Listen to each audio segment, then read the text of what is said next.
Congress party నాయకుల మీద ITDP social media పెట్టినటువంటి అసభ్యకరమైనటువంటి పోస్టులను కోట్ చేస్తూ వాటి మీద కేసులు రిజిస్టర్ చేసి తగు చర్య తీసుకోవాల్సిందిగా మేమందరం వెళ్లి పోలీస్ స్టేషన్లో రిపోర్ట్ చేశాం.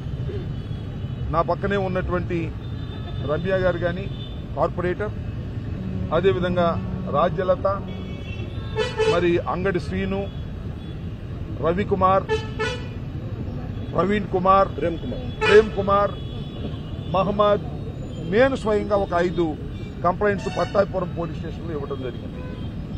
మొత్తం 10 కంప్లైంట్స్ మేము పోలీస్ స్టేషన్స్లో ఇవ్వడం జరిగింది.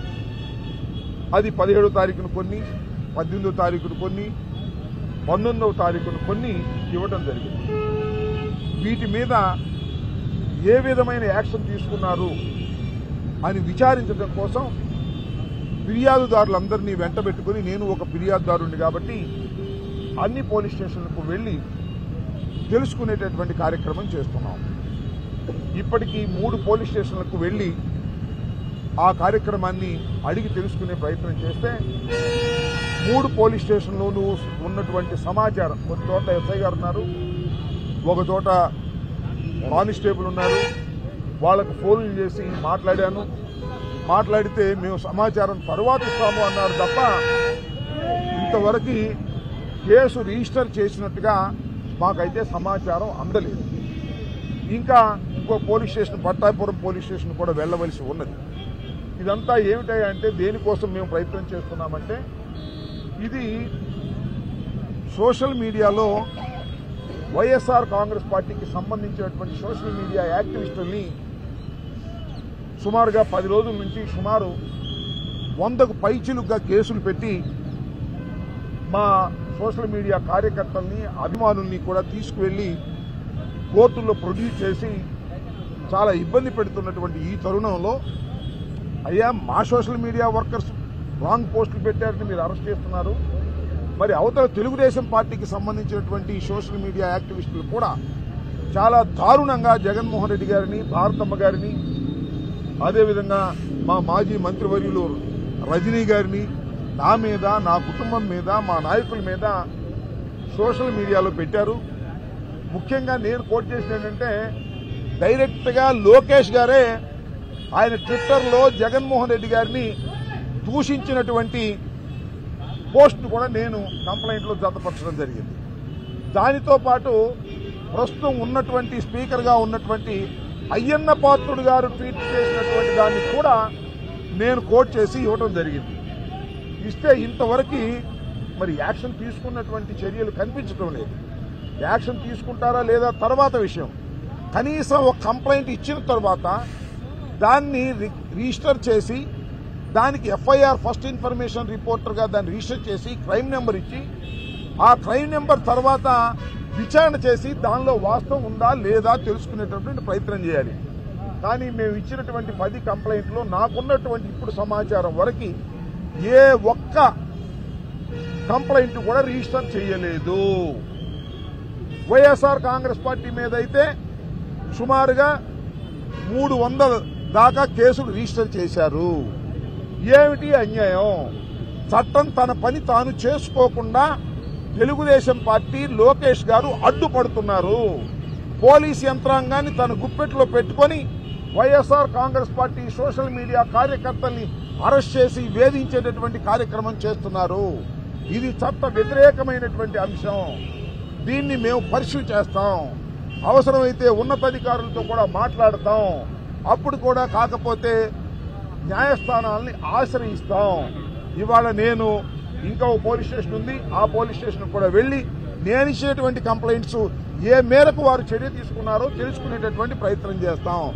ఇప్పుడున్న వాతావరణం ప్రకారం 3 స్టేషన్లో మేము తెలుసుకున్న సమాచారం ప్రకారం ఏ కేసుని కూడా ఫస్ట్ ఇన్ఫర్మేషన్ రిపోర్టుగా తీసుకొని కేసు రిజిస్టర్ చేయలేదు. ఇది చట్ట వ్యతిరేకమైనటువంటి పని పోలీసు వారు చేస్తున్నారు. నేను ఒకటే మనవి చేస్తున్నా, ఒకటే సూటిగా ప్రశ్నిస్తున్నా ఈ ప్రభుత్వాన్ని, పోలీసు యంత్రాంగాన్ని అడుగుతా ఉన్నా.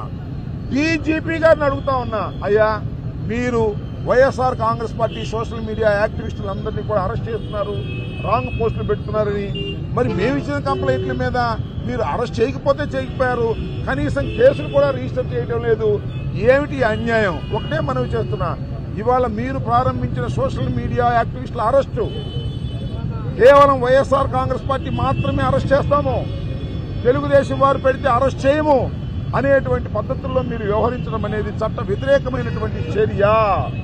కాబట్టి దీని ఇలా ముగవడానికి వీల్లేదు. ఇరుపక్షాలు ఎవరైతే మీరు సోషల్ మీడియా యాక్టివిస్టులు ఎవరైతే రాంగ్ పోస్టులు పెట్టారని మీకు రిపోర్ట్లు వచ్చినాయో పార్టీలకు అతీతంగా వాటి రిజిస్టర్ చేసి యాక్షన్ తీసుకోవాలి. తీసుకోకపోతే మేము ఉన్నతమైనటువంటి సంస్థలకి అంటే పైకి న్యాయస్థానాలకు వెళ్తామనే విషయాన్ని మళ్ళా పునరుద్ఘాటిస్తున్నాం.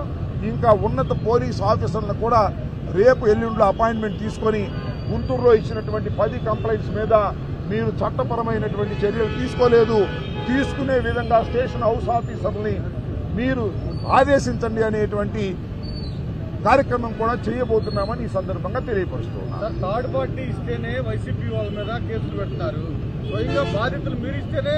అదే బాధితులుగా ఉన్న మేము, నేను ఇస్తేనే ఇంతవరకు కంప్లైంట్ కట్టనటువంటి పరిస్థితి ఉన్నది.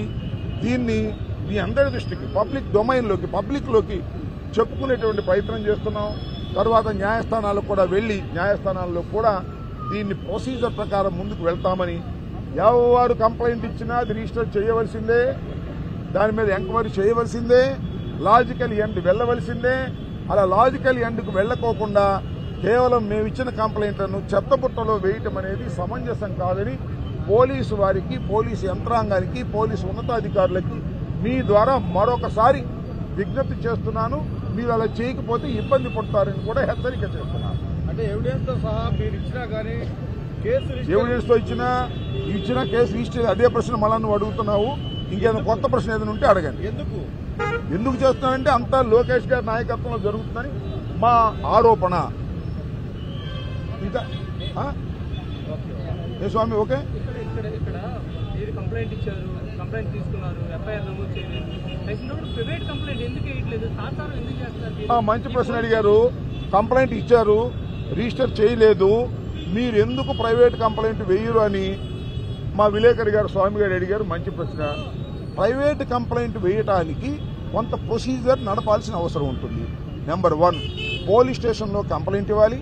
కంప్లైంట్ ఇచ్చిన తర్వాత రీజనబుల్ టైం మేము వెయిట్ చేయాలి. ఆ రీజనబుల్ టైం వెయిట్ చేసిన తర్వాత పోలీసు ఉన్నతాధికారులకు మళ్ళా రాతపత్రంగా ఇవ్వాలి. ఇచ్చిన తర్వాత కూడా యాక్షన్ తీసుకోకపోతే we will go to the private complaints. ఆ ప్రొసీజర్ లో వెళ్తున్నాము.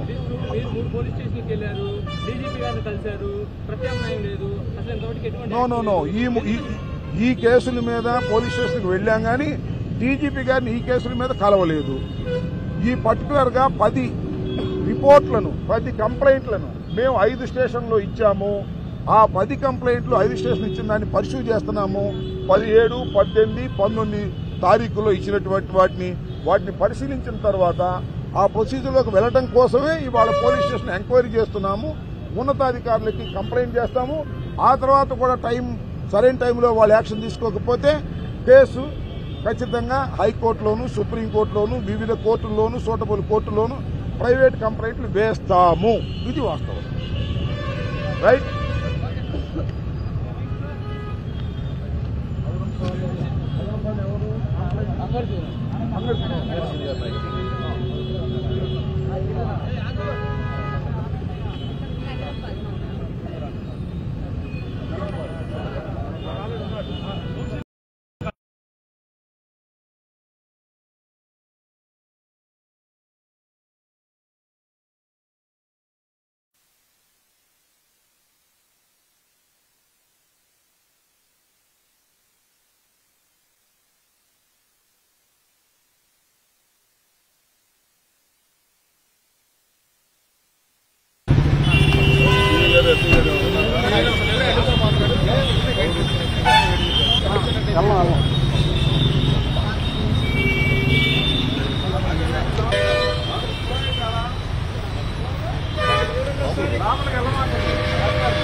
వస్తుంది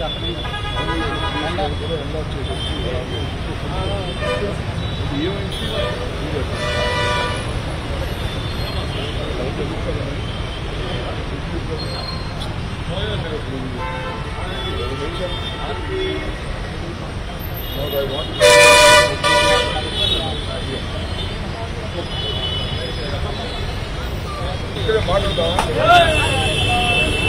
మాట్లాడతాను